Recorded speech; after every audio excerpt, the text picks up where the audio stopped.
Good evening, everybody. Hope you all are doing well.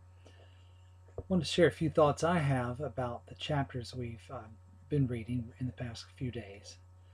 As I read through the material, a student who I know fairly well came to mind.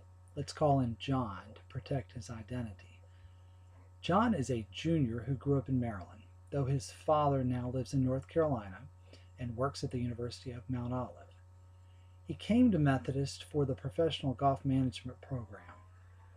John would likely be described as very happy and sociable. He easily engages in conversations, takes interest in other people, and has an extremely pleasing countenance.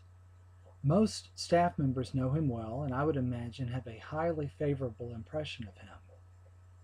In fact, when the Career Services Office selected students to speak during their very visible internships program, they chose John to talk about his golf internships.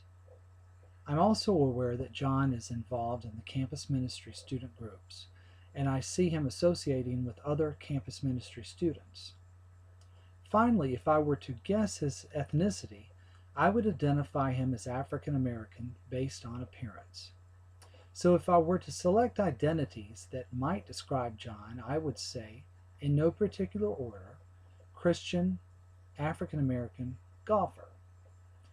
The Jones and Abe's text talks about the intersectionality of multiple identities, and that defining these intersectional approaches is difficult. In John's case, the identities that I am aware of are not necessarily the combination that many people would expect. The question of identity salience is important when observing and interacting with John. He outwardly seems to be thriving on campus, and as he has told me, would not want to be anywhere else. So I assume that he is comfortable blending his identities in a way that empower him to do well academically, have many friends on campus, be well respected by faculty and staff, and also be identified as a student who the university wants to highlight. The Evans text discusses this idea of acculturation and how it shapes behaviors and beliefs for minorities in relation to the dominant culture. John is one who does not present typical characteristics of young adult African American males.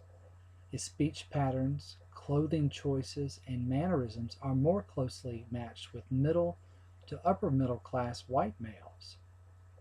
As Jones and Abe points out, context is always an influence on one's life circumstances. To have made it successfully into our golf management program and progress the way he has, John had to have been given opportunities early in his life to develop his golf game. He clearly grew comfortable in the game.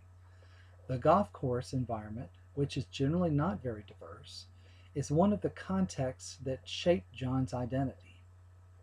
Whether or not his golf identity has more salience for him than his African American identity is hard for me to say without talking to him about it, but I would bet that it does.